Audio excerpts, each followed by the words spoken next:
Vamos ao terceiro ponto. Solução matadora. A solução matadora é aquele momento que você vai resolver o problema de quem está te assistindo. É o momento ápice da sua apresentação que as pessoas vão falar: caramba, como é que eu não pensei nisso antes? Era justamente disso que eu precisava. É quando você vai numa entrevista de emprego e a pessoa que está ali para te contratar fala: caramba, eu preciso justamente cuidar desse ponto, eu preciso de você para estar junto da minha equipe. Lembrando que tem uma ordem para você mostrar a sua solução matadora. Primeiro você tem que se conectar com o público, depois apresentar esse vilão, esse grande problema que a sua audiência vai ter e que você também está conectado nesse vilão. Aí então é que você vai falar sobre essa solução. Muitas vezes as pessoas acabam falando a solução do problema, o grande triunfo, do produto logo de cara. O interessante é você mostrar as dores antes para o seu público, para aí sim mostrar qual é a solução. E dessa forma você pode empoderar a plateia, empoderar as pessoas que estão te assistindo a derrotarem esse vilão. A solução matadora é a hora de negociar e vender. Então vamos pensar em o que a gente pode fazer para negociar e vender de uma maneira muito clara e forte. A primeira coisa é criar frases curtas.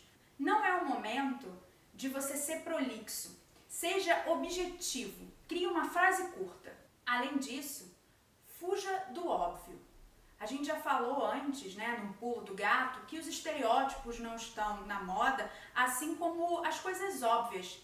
Então, tenta pensar em como que você pode trazer essa informação sem ser de uma forma óbvia. E por último, a credibilidade. É muito importante na hora da solução você mostrar que aquela solução que você está apresentando, ela de fato é uma coisa concreta, ela de fato funciona. Como é que você pode fazer isso? Apresenta cases de sucesso, mostra o que outras pessoas fizeram, outras empresas, outros profissionais fizeram, que deram certo. E assim você pode mostrar estatisticamente como a sua solução também funciona. Para isso, você precisa ter uma comunicação assertiva. O que significa isso? O que é uma comunicação assertiva? Você precisa falar também a língua do seu público. Primeiro ponto, faça uma seleção cuidadosa do que você vai dizer para essas pessoas. A outra coisa é você reduzir o número de palavras. Então faz esse exercício. Se você vai falar a sua solução, pensa em como que você pode cortar esse texto. Tenta fazer o seu texto em 1 minuto e meio, depois em 1 minuto. Se você tivesse que falar em 30 segundos, sem sair falando, se atropelando, como é que você falaria o seu recado de uma forma objetiva e clara? Para você se conectar ao seu público na hora da solução, é legal você pensar em que mundo que essa pessoa vive, quais as palavras que ela usa. É muito interessante aqui usar o linguajar das pessoas que estão te assistindo.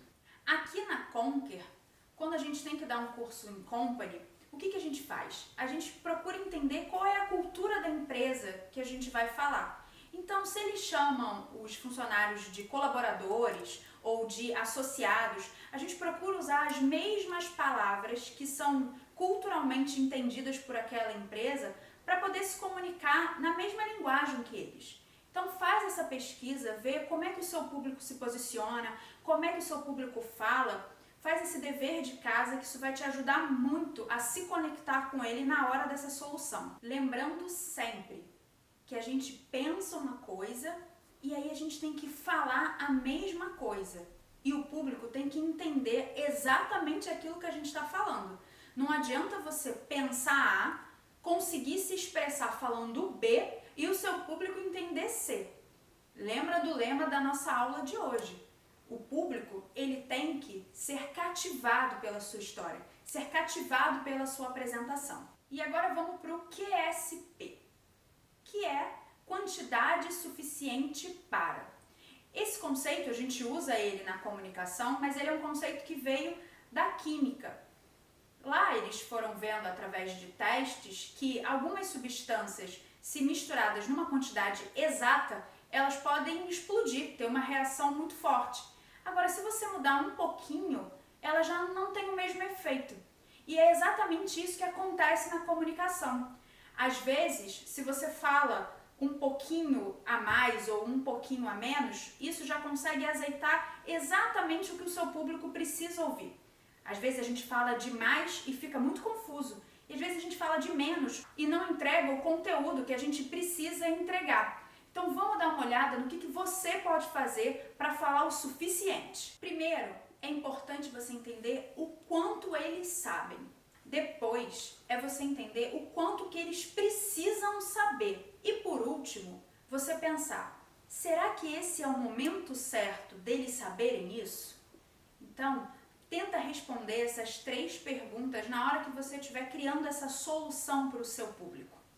Agora, você pode, na hora de contar a solução, mostrar cases, histórias pessoais, histórias que você ficou sabendo de outras empresas, de outros locais. Para isso, a gente vai usar um template de storytelling para você entender como construir essa história e impactar o seu público. Vamos pensar até mesmo como se fosse um filme. Então, no primeiro momento, no ato 1, você vai apresentar os personagens, o protagonista da sua história. É hora de você falar daquele funcionário, aquela pessoa que você conheceu, ou você mesmo, a sua mãe, a sua família.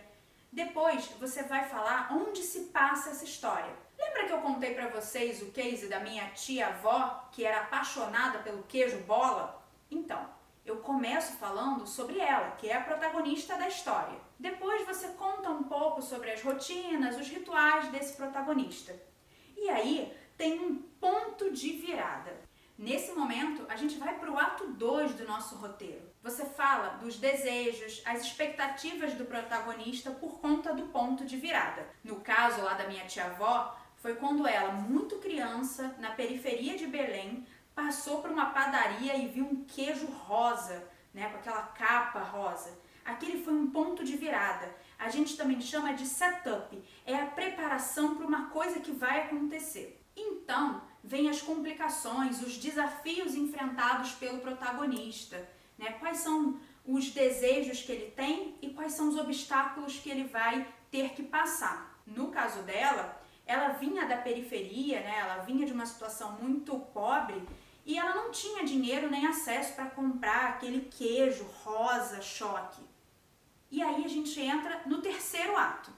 No ato 3, o protagonista ele deve tomar uma decisão em relação a esse dilema, essa crise. Tomada essa decisão, ele vai ter um enfrentamento final, né? É o momento em que ele supera. E aí você vai para o fechamento da história com uma reflexão, um aprendizado ou uma conclusão.